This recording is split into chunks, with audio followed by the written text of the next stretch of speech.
2, 3.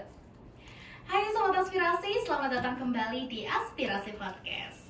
Kali ini bersama dengan Lauren Barus, tentunya nggak akan sendiri ya. Seperti biasa kita selalu membawa narasumber yang luar biasa. Dan di episode kali ini khusus untuk Sobat Aspirasi, kita tidak membawa satu narasumber saja, tapi ada dua yang pastinya akan sharing banyak hal ya seputar peran digitalisasi pada pemberdayaan masyarakat dalam aspek pengembangan desa.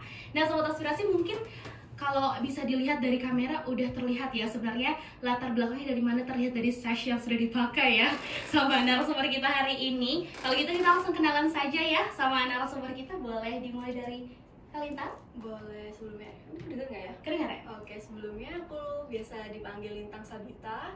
Umurku 21 tahun, asli dari kota Riau, yaitu Ponorogo. Saat ini aku mahasiswi semester 7 di Fakultas Ilmu Sosial dan Politik Universitas Brawijaya. Dan Kak Lintang ini sebagai Runner-up 2 Duta Perlindungan Anak Jawa Timur. wow, luar biasa. Di sebelah Kak Lintang juga ada narasumber kita yang luar biasa juga. Boleh kenalan dirinya Kak? Halo Sobat Aspirasi, perkenalkan nama saya Dawang Masrur, bisa dipanggil Dawang. Saya asli dari Probolinggo dan saat ini saya menjabat sebagai Putra Parekraf Jawa Timur dan Indonesia. Wow, luar biasa banget. Aduh, Lauren deg-degan nih sebelahan sama narasumber kita. Berarti sudah ada Putra Dawang dan juga Duta Lintang di sini ya. Dan kita di sini akan membahas lebih jauh lagi terkait tema yang tadi sudah Lauren sampaikan. Dan mungkin bisa kita mulai dari latar belakang dari Putra Dawang dan juga Duta Lintang ya, di sini sebagai Duta Perlindungan Anak dan juga Putra Parekraf. Lauren mau nanya dari Putra Parekraf dulu nih. Sebenarnya peran dari perdutaan Parekraf ini apa nih Putra Dawang? Sebelum saya memberikan tahu ya tentang latar belakang saya, kenapa saya bisa terjun di dunia Parekraf khususnya, saya sebagai anak mahasiswa yang dimana harus kontribusi terhadap masyarakat dengan merealisasikan pengabdian masyarakat, yaitu adalah Tridharma Pendidikan. Dari passion saya sebagai anak yang suka traveling dan juga anak yang suka aktif di sosmed, maka dari itu saya terjun nih Kak. Saya pertama itu mencari-cari nih apa kira-kira passion yang saya mau. Terus saya tuh menemui yaitu ajang Duta Parekraf Jawa Timur ketika itu. Nah saya coba-coba nih karena saya first impression banget, dan firstly juga saya terjun di dunia ajang duta, makanya saya coba dengan all out. Alhamdulillah sampai saat ini saya menjadi Duta Parekraf, Putra Parekraf Jawa Timur gitu lah ceritanya. Luar biasa. Tapi kalau Lauren boleh tanya dari Putra Parekraf ini, tadi sempat searching, berarti itu pariwisata dan ekonomi kreatif gitu ya. Apakah itu di bawah naungan dari Kementerian Parekraf sendiri atau bagaimana Kak? Oke, jadi untuk paguyuban Putra Putri Parekraf Jawa Timur dan Indonesia ini adalah ajang Pigeon Lovers ya Kak. Tapi di ajang nasionalnya itu saya juga sebagai Putra Parekraf Indonesia juga, kami sudah disupport oleh Kemenparekraf RI. Wow, luar biasa. Tepuk tangan dulu. Keren banget loh Sobat Aspirasi ya. Nah, lalu sedikit beralih ke Duta Perlindungan Anak. Kalau Duta Perlindungan Anak sendiri gimana sih Kak sebenarnya peran dari Duta Perlindungan Anak itu sendiri? Sebelumnya itu sebenarnya karena pengalaman pribadi dulu ya. Saya ada mata kuliah psikologi anak nih. Di situ kita dikasih tugas untuk ke sekolah-sekolah yang ada di Malang ini dan ternyata semuanya inklusi. Nah, tetapi tidak semua orang tua itu tahu bagaimana cara untuk mengajari anaknya yang terutama yang inklusi ini, padahal sama pemerintah kan sudah disediakan. Nah, jadi dari sini saya berupaya untuk memberikan ilmu yang saya miliki dan juga meningkatkan awareness masyarakat mengenai perlindungan anak sendiri. Dengan begitu tingkat kekerasan terhadap anak itu dapat turun ketika mereka aware dengan hukum-hukumnya apa, pasal-pasalnya anak. Jadi kan mereka ternyata kalau aku bersikap seperti ini menyalahi aturan seperti ini. Nah, iya. Kurang lebih seperti itu sih. Oke, berarti upaya advokasinya itu memang dikhususkan untuk anak-anak yang ada di sini gitu ya. Untuk atau pepatah kan, ilmu bukanlah ilmu jika tidak bermanfaat. Iya, Nah, benar. jadi memang saya pure untuk menyebarkan ilmu yang saya miliki mengenai anak, entah itu dimulai dari orang tua kan, karena yang memberikan hak anak itu kan terutama orang tua dulu, bagaimana cara parentingnya, pertumbuhan anak, dan lain sebagainya, gangguan pada anak, gimana upaya-upaya orang tua itu dalam mendidik anaknya sesuai dengan passionnya, karena kan sekarang itu seharusnya keluarga itu kan menjadi pelindung anak, tetapi kan ternyata tidak sesuai fungsinya. Nah, seperti itu mungkin kita harus lebih meningkatkan awareness itu lagi melalui ilmu yang saya miliki, seperti itu. Nah, Sobat Aspirasi, kita tadi sudah dikasih sedikit gambaran besar ya dari Duta Parekraf dan juga Duta Perlindungan Anak itu sendiri. Nah, tapi Lauren mau lebih personal lagi nih ke Putra Dawam dan juga Duta Lintang gitu ya. Sebenarnya apa sih yang melatar belakangi keinginan dan ambisi untuk menjadi seorang duta sampai akhirnya sekarang udah mengambil peran besar terus untuk di Jawa Timur gitu ya. Kita bisa mulai dari Duta Lintang, silahkan. Oke. Kalau yang melatar belakangi sendiri sih karena saya merasa kasihan, saya merasa iba gitu, dan saya ingin menjadi masyarakat yang dimana memenuhi peran-peran anak. Karena kan di dalam peraturan perundang-undangan tidak hanya orang tua, tetapi masyarakat juga seharusnya memberikan hak-hak yang dimiliki oleh anak. Jadi sebagai generasi ya, terus bangsa kan kita juga nggak bisa apatis begitu saja, sehingga saya tergugah untuk mendaftar menjadi Duta Perlindungan Anak Jawa Timur. Aduh, kalau kata anak muda sekarang very demure gitu ya. Sangat lembut dan juga sangat tulus ya sebenarnya kalau latar belakang dari Duta Lintang itu sendiri. Kalau misalnya dari Putra Dawam bagaimana? Generasi muda saat ini Kak, itu yang katanya agent of change, tidak hanya sekedar kata-kata, melainkan bukti nyata. Yang saya tahu bahwasanya anak muda yang katanya juga ujung tombak dari masa depan Indonesia harus merealisasikan apa yang membuat Indonesia ini berkembang. Maka dari itu latar belakang saya, selain saya ingin meningkatkan soal branding, tapi juga ingin mengabdi kepada masyarakat agar 2045 Indonesia emas bisa terlaksana. Wow, luar biasa. Sebenarnya kalau bisa Lauren tarik benang merahnya gitu, sebenarnya latar belakang Putra Dawam dan juga Duta Lintang ini sama ya, untuk kebaikan untuk masyarakat, terkhusus anak muda di Indonesia itu sendiri gitu ya. Aduh, luar biasa nih. Bisa jadi sebuah inspirasi ya, Sobat Aspirasi ya.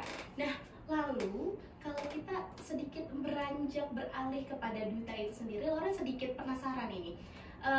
Kan kita punya dua sudut pandang di sini dari Duta Parekraf dan juga Duta Perlindungan Anak. Boleh nggak kita dijelaskan gitu terkait tahapan cara menjadi duta sampai akhirnya Putra Dawam dan juga Duta Lintang bisa sekarang berada di titik saat ini gitu, tahap-tahap step by step untuk menjadi seorang duta.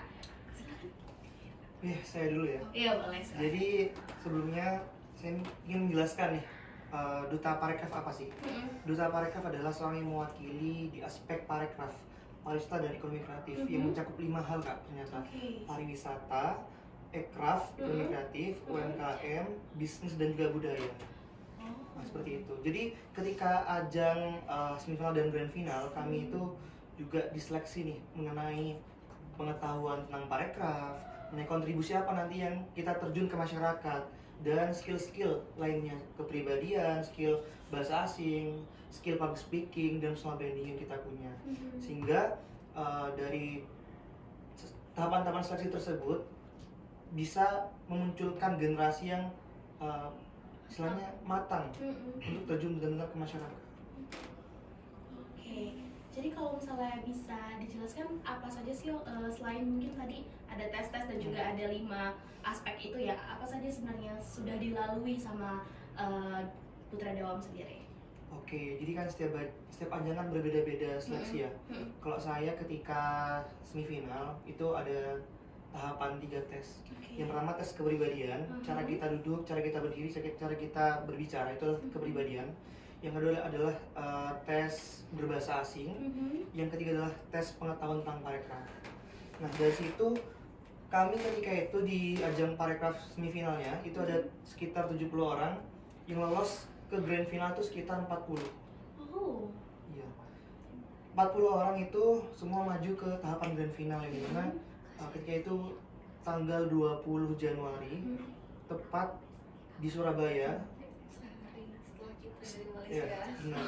Sehari setelah saya ada acara di Malaysia dengan Kak Bintang. Saya itu ada tahapan karantina dan pra karantina kan Kak. Kayak motion challenge, terus juga apa namanya catwalk, terus juga ada open speech, public speaking dan sebagainya. Oke, wah, seperti biasanya ada pepatah atau apapun itu yang bilang biasanya 3B ya, brand beauty dan behavior, dan itu semuanya dites Iya, di sana iya. ya. Tapi ada tambahan satu lagi Kak. Apa tuh? Ya, brave. Brave. Selain seorang duta harus memiliki brain, terus beauty, terus behavior, dan juga brave. Oh, sekarang berarti 4B ya? Iya, 4B.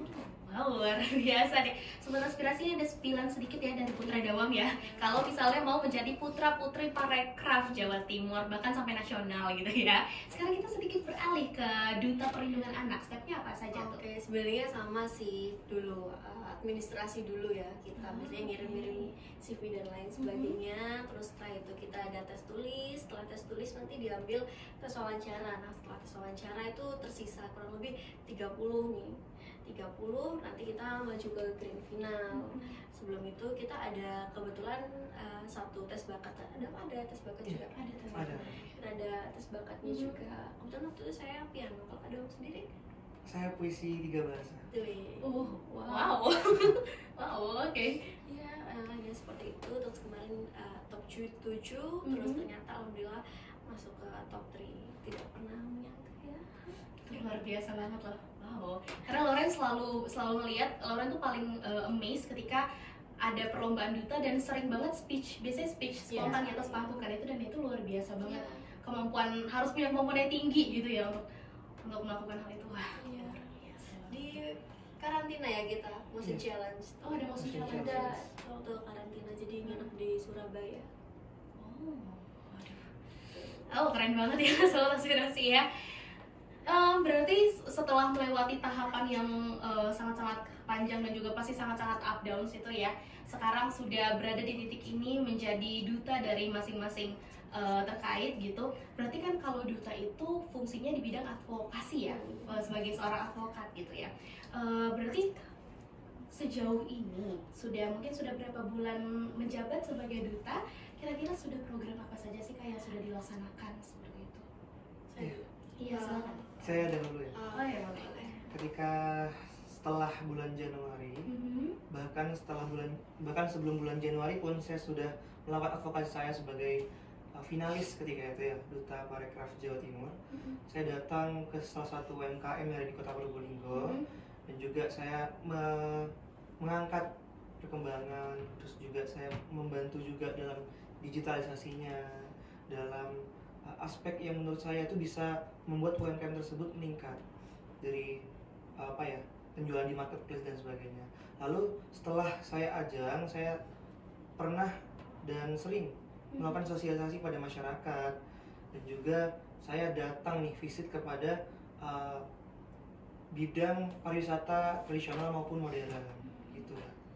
Berarti kemarin itu ketika menjadi finalis dan mungkin sekarang sudah menjabat sebagai Putra Parekraf gitu, itu tuh kemarin yang menjadi program utamanya apa kemarin?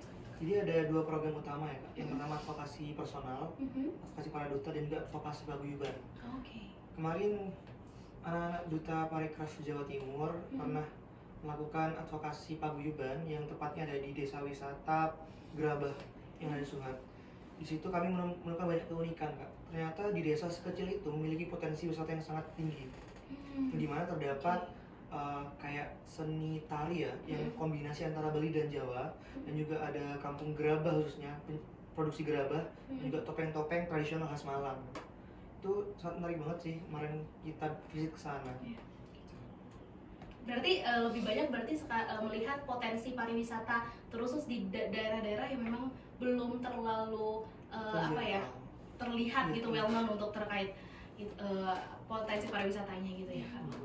Kalau misalnya dari Kalina sendiri bagaimana? Oke, sama. Kalau saya memang waktu jadi finalis itu kita sudah mulai menjalankan advokasi. Kebetulan di TK adik saya sendiri waktu itu. Nah, kalau untuk yang bersama paguyubannya, saya kebetulan belum ada 1 minggu menjabat sebagai duta.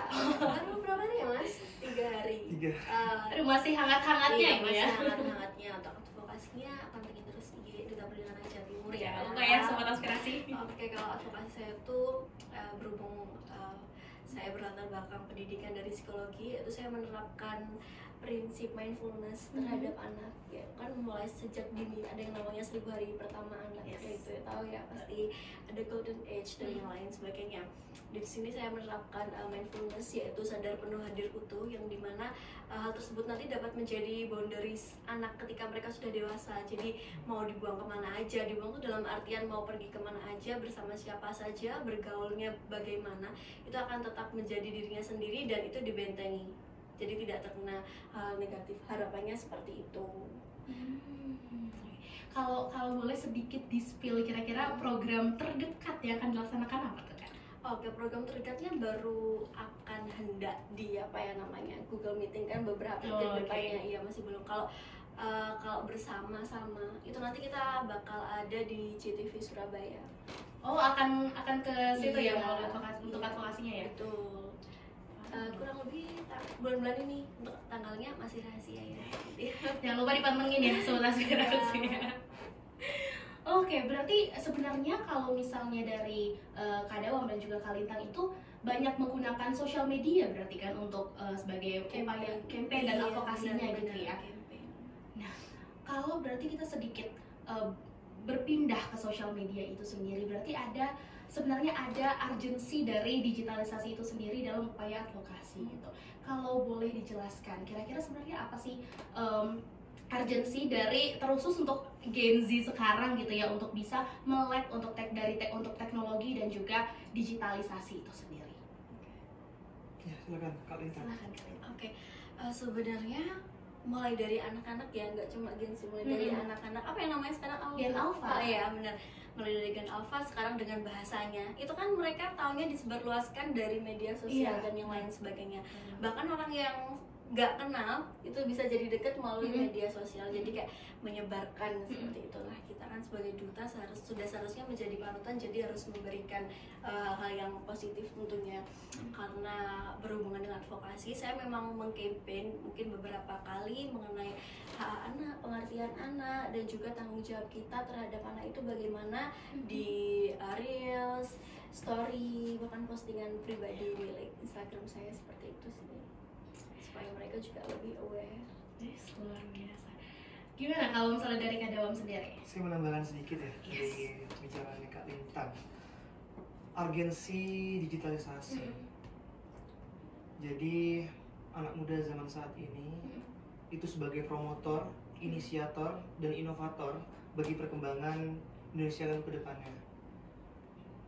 Di digitalisasi ini juga telah menguasai era saat ini, dan bahkan kita hidup sebagai Gen Z ketika berkembangannya digital. Gen Alpha pun hidup ketika sudah berkembangnya di era digital. Nah, maka dari itu kita nggak boleh kudet, kita harus up to date, mengikuti digitalisasi. Namun kalau misalnya kita bicara soal digitalisasi, sering sekali dihubungkan dengan ada dampak negatifnya, atau mungkin namanya juga seperti pisau, ada dua sisi seperti itu ya. Terus gimana sih sebenarnya menurut dari pandangan Kak Dawam dan juga Kak Lintang gitu, caranya untuk bisa mengantisipasi kita berdampak atau kena dampak dari adanya dampak negatif dari teknologi dan digitalisasi itu sendiri? Oke, aku dulu Pak. Tadi kan saya advokasinya untuk menumbuhkan mindfulness ya, sadar penuh hadir utuh. Nah, ketika seseorang atau anak itu dari kecil sudah dibekali mindfulness, mereka akan punya boundaries di dalam dirinya. Oke. Masih nyambung ya, maksudnya paham maksud saya. Oke. Jadi walaupun ada yang hate comment, tapi dia punya boundaries kayak kayak ini nggak betul. Jadi dia tidak akan mengikuti karena si anak ini punya boundaries di dalam dirinya. Jadi nggak FOMO yang jelek-jelek kayak gitu, lebih ke hal yang positif seperti itu. Oh, ini sangat linear dengan peran Kak Lintang sebagai duta perlindungan anak ya? Benar, karena sekarang kan juga kan kalau konten-konten yang berbau sara itu kan banyak yang diblokir. Sekarang anak-anak itu kalau bermedia sosial kan pasti kita kalau daftar ada tanggal lahir seperti itu. Nah, mungkin nanti tayangannya itu kan disesuaikan. Jadi menurut saya yang membuat aplikasi juga sudah termasuk melindungi anak seperti itu. Itu pentingnya pendidikan sejak dini Iya, untuk membuat sebuah boundaries bagi anak ya. betul. Kalau itu dari perspektif Kalintang. Kalau Kadewam bagaimana? Kalau saya sih sama ya, cuman tambahan dari saya mungkin edukasi terkait dari orang tua pada anaknya, dari guru pada muridnya, dari orang yang lebih tua pada orang yang lebih muda. Jadi bahwasanya digitalisasi, nggak hanya digitalisasi sih, di kehidupan saja. kita apa saja ada poin positif dan negatifnya. Bagaimana kita melakukan, kita menyikapi hal tersebut. Yes. Itu dia, jangan lupa mungkin dari kita bisa mengajarkan adik-adik gen alpha kita gitu ya. Jadi step by step untuk bisa saling memberikan edukasi terkait boundaries dan juga pantangan-pantangannya dalam menghadapi digitalisasi dan juga perkembangan teknologi yang sekarang. Nah, dengan adanya perkembangan zaman yang ada sekarang gitu ya, terus masyarakat pasti terus akan berkembang dan segala macamnya. Kontribusi seperti apa sih sekarang yang tepat gitu, atau kita bisa katakan cocok dalam mengedukasi masyarakat untuk mengembangkan desa dengan perkembangan yang ada saat ini? Silakan dari Kadewam. Kalau dari saya yaitu adalah pertama adalah sosialisasi ya, terkait edukasi yang harus diberikan konsumsi pada masyarakat. Itu kan banyak masyarakat yang belum berkembang, banyak yang di pelosok-pelosok. Makanya dari itu anak-anak KKN itu banyak yang ditaruh di pelosok-pelosok daerah. Itu fungsinya dari mahasiswa, khususnya dari sivitas akademika dalam pengabdian masyarakat. Nah itu perlu namanya edukasi, sosialisasi mengenai apa yang terkait dengan hal-hal positif seperti halnya genre ya kak, genre, terus juga pengembangan perekonomian, apa yang bisa dikembangkan di desa-desanya. Dari kalian kan gimana? Kalau dari saya kadang betul. Cuma kalau dari saya sendiri itu karena kita kan mengkampen kan berarti kita kan kayak pendatang baru yang mungkin kita harus membangun attachment dulu ya sama penduduk di sekitar. Nanti kalau sudah bangun attachment, kita berkomunikasinya enak, jadi apa yang kita sampaikan itu memang benar masuk, dan itu bisa ditangani dengan melek pendidikan gitu. Kalau orang dulu bilangnya kamu anak perempuan sampai SMA aja, setelah itu kamu menikah sudah. Enggak, itu sepertinya statement yang perlu nggak relate. Sekarang perlu kita adanya mencerdaskan kehidupan bangsa ya, sesuai itu. Atau sekarang kan 12 tahun sekolah sudah wajib. Dan sudah wajib ya, sudah 12 tahun sekolah wajib dan sudah gratis di sekolah negeri. Oke, dan maaf untuk anak disabilitas itu sekarang sekolah di Malang juga sudah termasuk inklusi, jadi tidak ada alasan sekolah negeri tidak menerima anak inklusif karena itu memang program pemerintah sekarang saat itu. Dan sekitar bulan Juli saya sudah turun lapangan untuk melihat menilik satu-satu mengenai hal tersebut. Kebetulan saya juga CFD di situ mengenai bahasa isyarat, jadi belajar bahasa isyarat tipis-tipis. Saya bertanya sama cerita sedikit ya, jadi tanya sama sesuai apa target ya, umur segini gimana pandangannya. Oh ternyata mereka tahu, tetapi mayoritas dari mereka itu takut untuk bersosialisasi, takut kalau seandainya diserang seperti itu. Nah itu kan perlu kita beritahu ke anak-anak kalau kita itu sama dan tidak, karena kan kalau misal kayak gitu takutnya ada yang membaur, ada yang tidak, dan itu mengganggu pertumbuhan. Mungkin ada yang kayak merasa rendah diri satunya, dan kita kan harus setara ya, tidak boleh ada yang lebih superior seperti itu. Termasuk sekarang Universitas Brawijaya juga udah dari berapa waktu yang lalu ya udah jadi kampus inklusi juga. Iya, di Universitas Brawijaya juga udah menjadi kampus inklusi. Saya punya banyak teman dekat yang termasuk teman disabilitas juga. Iya betul, satu kelas di situ. Mungkin katanya divisi pernah beberapa kali. Pernah juga beberapa kali bertemu dengan teman. Oke, dan mereka itu pintar-pintar loh, hebat loh. Serius nih. Iya, ini beneran loh. Ini beneran nih, mereka secara kognitifnya bagus banget. Yes, benar. Nah, mungkin karena Kadewam dan Kalintang sekarang sedang berkuliah, sudah pernah melewati KKN gitu ya. Kan seperti yang mungkin sudah pernah dialami dan dipengalamin gitu. Kita untuk berusaha untuk memberikan advokasi, ada upaya pendekatan tadi yang sudah disampaikan sama Kalintang. Nah, mungkin boleh sedikit diberikan insight gitu ya kepada Sobat Aspirasi, kira-kira step by step upaya pendekatan untuk akhirnya bisa memberikan our thoughts to them gitu ya, untuk di-deliver dengan baik gitu. Bagaimana sih berdasarkan pengalaman sebagai duta dan juga mungkin pengalaman lainnya seperti KKN dan segala macamnya gitu. Aku dulu. Iya. Oke. Nah, kebetulan saya ada program mahasiswa membangun desa ya. Oh iya, tahun lalu ya? Iya, benar.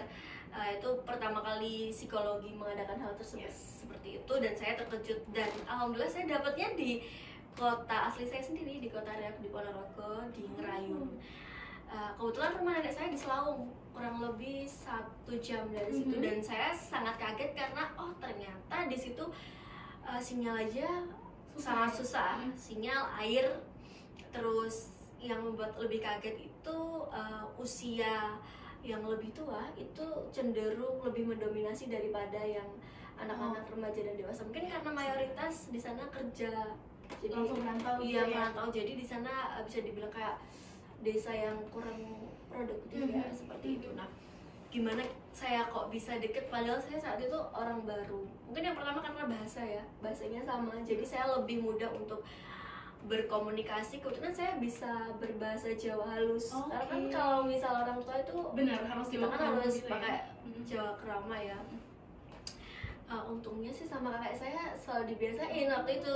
Kalau seandainya enggak, saya mungkin nggak bisa berkomunikasi. Kebetulan teman-teman saya yang lainnya itu banyak yang dari luar Jawa dan mereka nggak tahu. Nah, di sana kan kita punya advokasi sendiri ya Kak Dewam ya. Kebetulan saya juga ada kaitannya dengan digitalisasi karena banyak mereka yang terkena hoax, berita-berita palsu seperti itu, dan saya kalau mau tahu berita yang benarnya melalui sumber bla bla bla. Kembali lagi, ketika kita sudah mau berkomunikasi, kita tahu kondisinya seperti apa. Majunya di bidang ini, berarti saya harus menemui orang ini.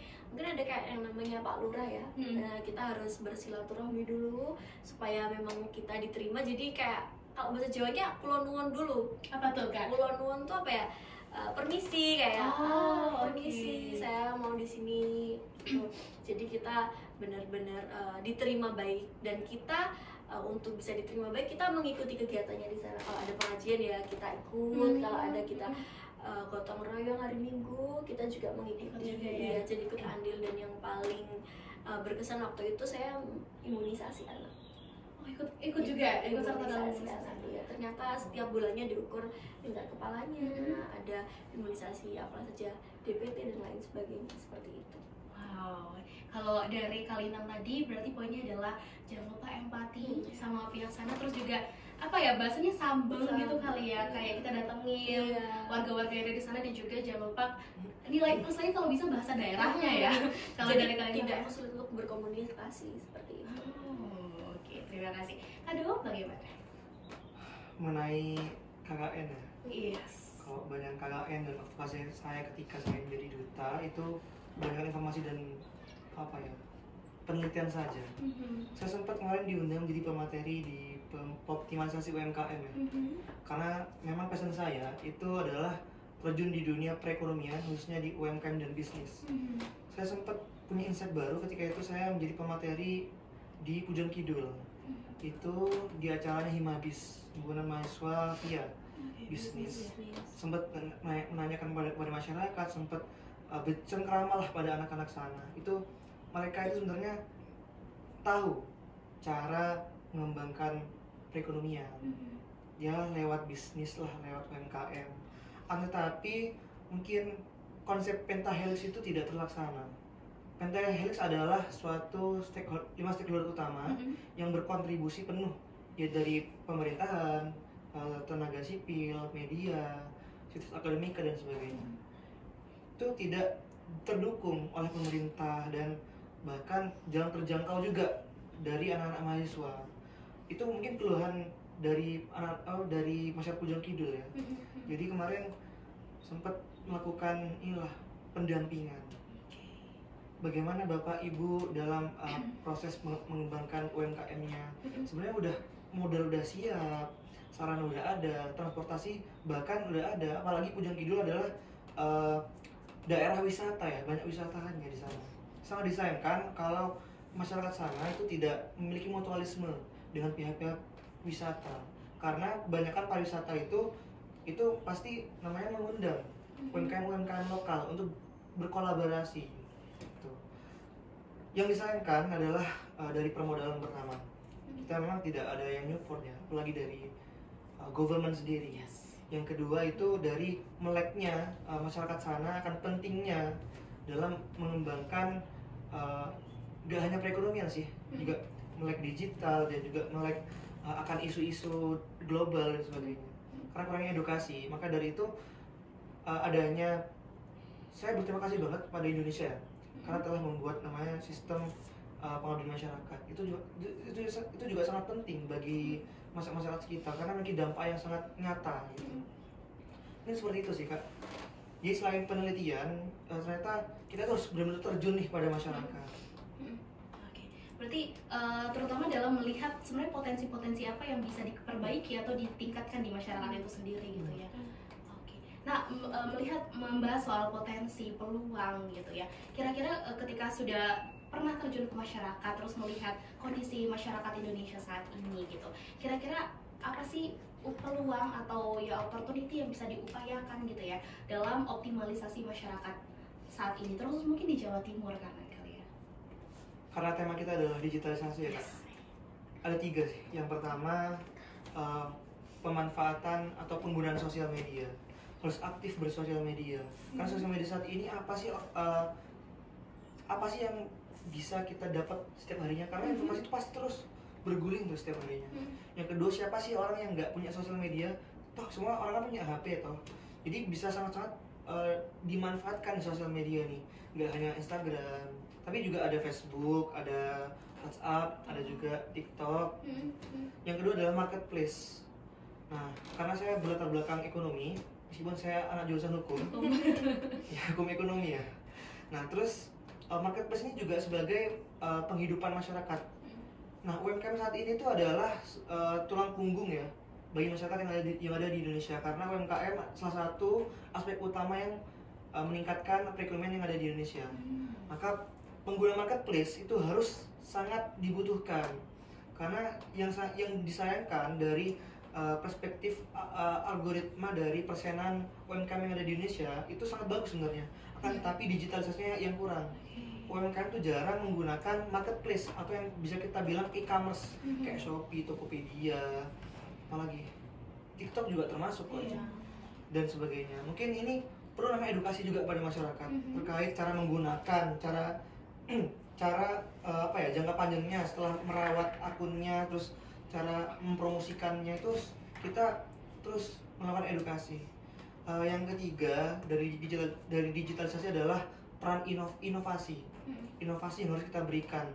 Banyak kok kompetitor yang ada di khususnya di ranah ekonomi ya, itu banyak kok kompetitor dari produk-produk UMKM itu banyak. Jadi orang yang sudah kaya banget, yang udah miskin ya tambah miskin gitu. Itu kayak jenjang tidak seimbang hal seperti itu. Maka kita harus melakukan ide inovatif yang dimana kolaborasi itu juga diperlukan untuk zaman saat ini. Gak harus kok di dunia online, offline pun bisa. Dengan cara apa? Kita mengikuti kayak komunitas, mengikuti workshop, mengikuti berbagai kegiatan yang mungkin dapat meningkatkan value dan juga awareness kepada sesama pengusaha, sesama anak muda gitu. Itu mungkin hal seperti itu yang saat ini diperlukan. Terima kasih banyak. Kalau dari kalian benar kata Kak Dom tadi udah lengkap ya. Kita tuh harus meng-campaign supaya sama-sama kita itu lebih bijaksana dalam memakai media sosial ya. Tentunya apa yang kita posting hari ini sebenarnya itu akan selalu berdampak kepada sesama kita. Nah, kita kan harapannya selalu menginspirasi, memberikan dampak yang positif nih. Kalau kita sendiri aja yang seharusnya dinilai memberi dampak positif, justru malah mengupload suatu hal yang tidak senonoh, nanti kan akan memberikan dampak yang negatif. Dan kolaborasi itu memang penting ya. Sekarang yang kita lakukan ini kan kolaborasi salah satu upaya kita kan. Bersama dengan UB Radio ya? Iya, bersama UB Radio. Saya juga kaget sih sebenarnya baru turun dari grand final Kak, nanti sama UB Radio, oh iya langsung oh iya. Apa itu memang salah satu upaya kita yang saat ini kita lakukan adalah satu upayanya seperti itu kalau dari saya sendiri. Kita tadi sudah banyak banget berdiskusi soal digitalisasi, terutama untuk pemberdayaan masyarakat desa terutama gitu ya.